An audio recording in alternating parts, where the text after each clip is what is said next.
আজকে বানাবো আলু চোখা।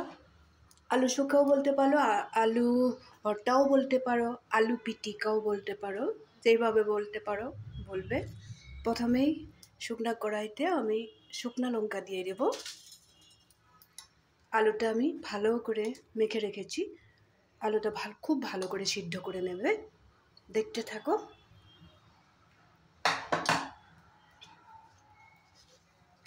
শুকনো লঙ্কা তো দিয়েই দিলাম, এখানে দিয়ে দিব সামান্য পরিমাণে আজওয়াইন।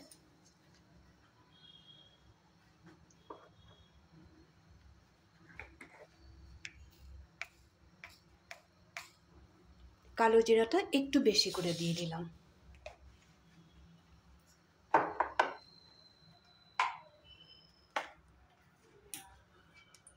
এখন এখানে সরষের তেল দিয়ে দেব।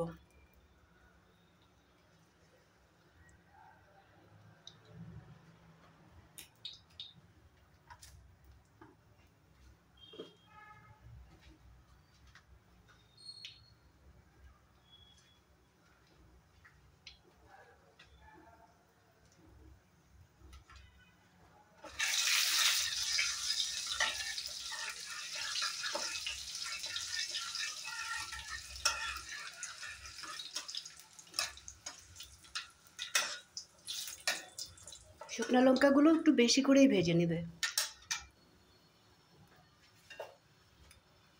এখানে দিয়ে দিব আমি 2টার মতো পেঁয়াজ কেটে রেখেছিলাম। পেঁয়াজটা এইভাবে স্লাইস করে নিয়েছি। স্লাইস করার পরে আবার হাত দিয়ে এইভাবে টুকরোগুলো প্রেস করে দিয়েছি, মানে যত পাতলা করে পেঁয়াজটা কাটা যায়। পেঁয়াজটা দিয়ে দেব।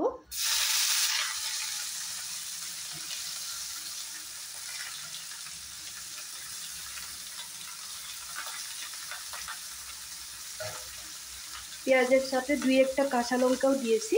এখন আমি সবগুলো জিনিস একদম লাল লাল করে ভেজে নেব।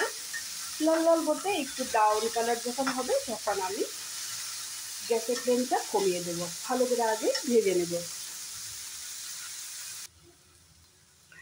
পেঁয়াজটা সুন্দর করে ভেজে নিয়েছি।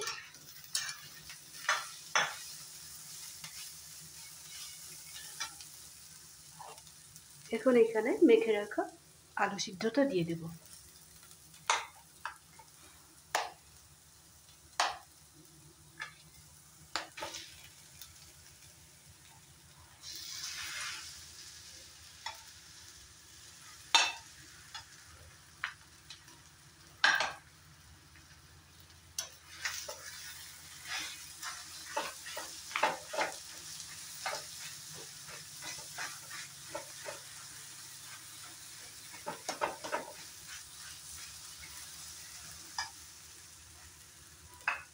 লবণটা এখনো দেইনি। এখন লবণটা হিসাব মতো, যার যার হিসাব মতো যতটুকু বানাও ওইভাবে বানাবে। লবণটা দিয়ে দিলাম।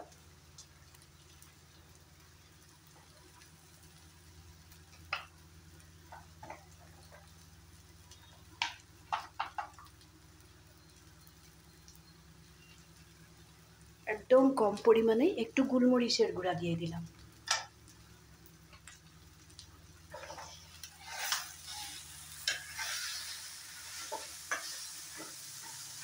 এখন 2-3 মিনিট ভালো করে আলুটা মিলিয়ে নেব।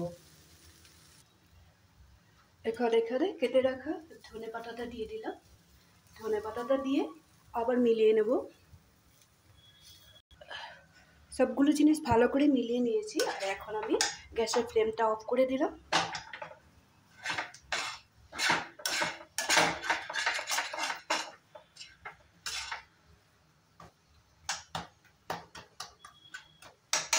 এখন আমি একটা প্লেটে করে নামিয়ে রাখবো।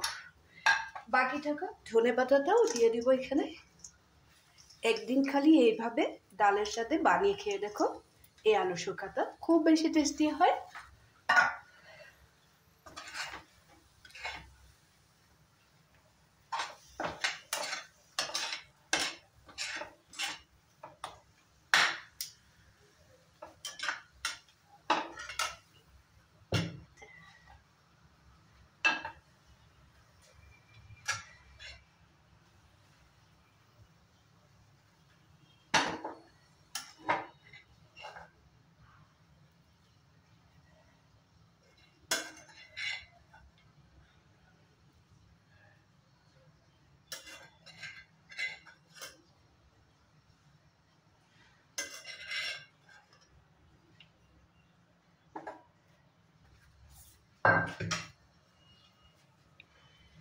দেখতে যেরকম সুন্দর হয় খেতেও ভালো লাগে আর কম সময়ের মধ্যে হয়েও যায়।